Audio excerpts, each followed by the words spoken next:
Good day to each and everyone. I am Giovanni Nibla and welcome to my video. So in this video, I will going to discuss to you the rules in playing the track and field events.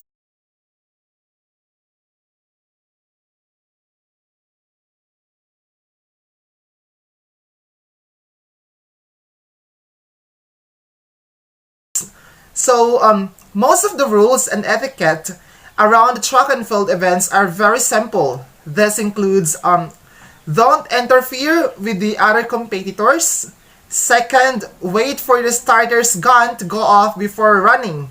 Third, jump or throw before the foul line. Fourth, jump over the bar without making it fall. And pass the baton, a hollow metal tube, to the other teammates. So those are some of the basic rules around the track and field events. So there are lots of events in the track and field, and each of these events has their own rules or regulations.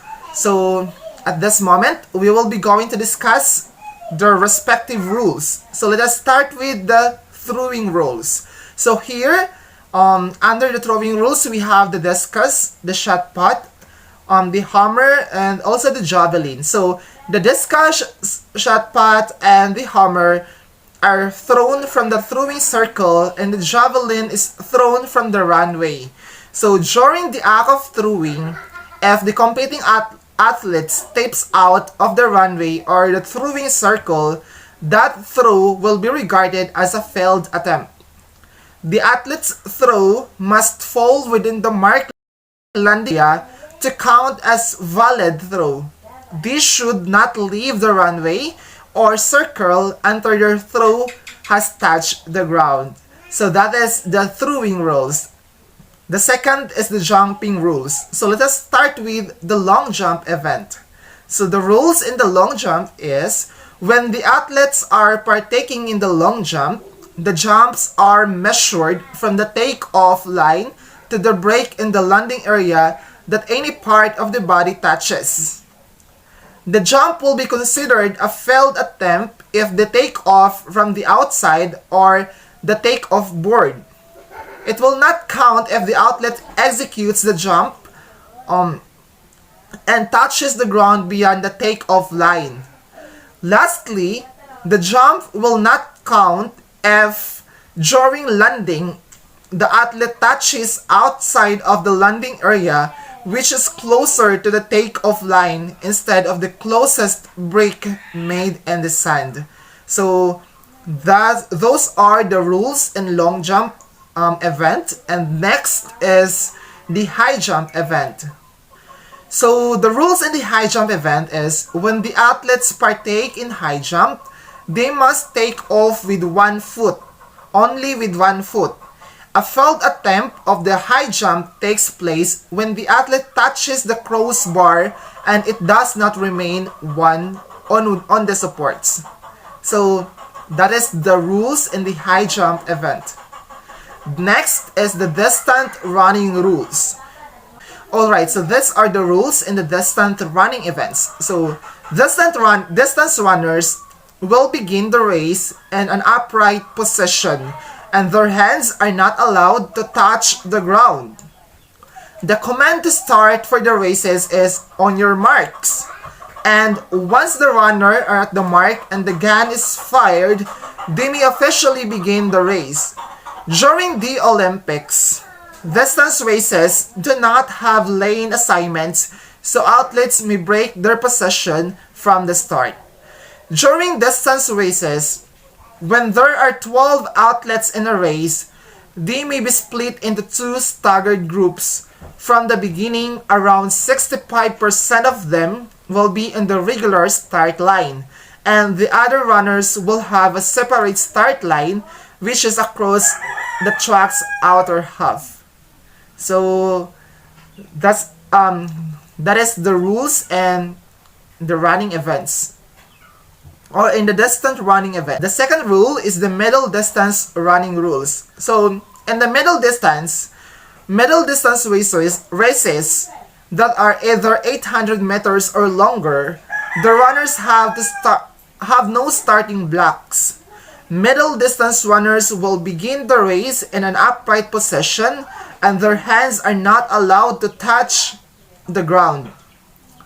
The command to start for the races is on your marks. And once the runners are at the mark and the gun is fired, they may officially begin the race. 8 runners are composed for 800-meter race, and each of them has their own lane for the staggered start.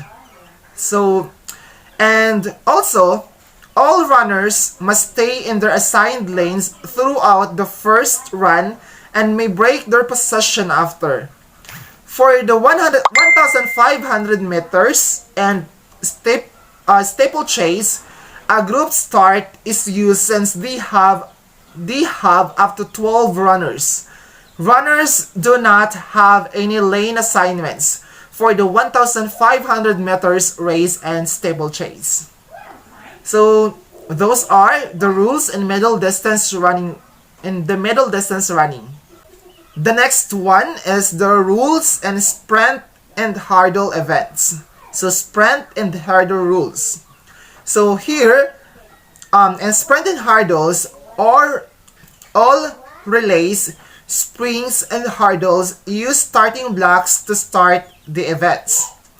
The starting blocks use 2 adjustable foot plates which are fixed to a rigid frame. The command to start the races is on your marks and set. And once the runners are at the mark, the gun is fired. They may officially begin the races. Competitors for the 100-meter race, men's 110-meter hurdles and women's 100-meter hurdles are all lined up side by side. The runners are staggered from the start during the 400 meters hurdle and 200 meters and 400 meters races. The winner of the race is whichever runner's torso reaches the vertical plane on the closest edge. Moreover, in the hurdle and sprint events for the Olympics, all runners must stay within their pre-assigned lanes. If any runner goes outside of their assigned lane, they will be disqualified. If a runner is forced out of their lane by another person and does not gain any advantage, there will not be any disqualifications. If sprinters set forth a starting motion before the starter's gun is fired, that is considered a false start. This false start will result in an automatic disqualification. So, those are the rules in sprint and hurdle events. The next and the last one is the race walking rules. So here in the race walking rules, the athletes who partake in race walking must always make constant contact with the ground. The athlete's advancing leg will be straightened from the time they make the first contact with the ground until they are in the vertical upright position. Judges will give athletes warning if they violate the definition of race walking with either a bent knee or loss of contact with the ground.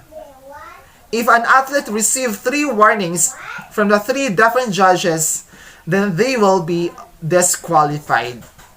So those are the race walking rules, and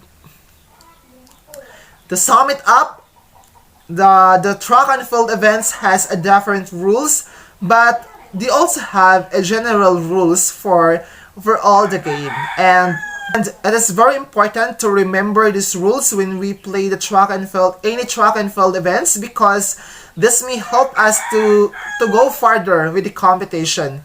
Because if you will not follow these rules and if you will not obey these rules, then you might get disqualified from the game. That makes you lose from winning. Thank you so much, guys, for watching this video. And once again, this is Giovanni Nibla, and I am sharing to you the rules in playing the track and field events, and hopefully you learn something from this video. Thank you and goodbye.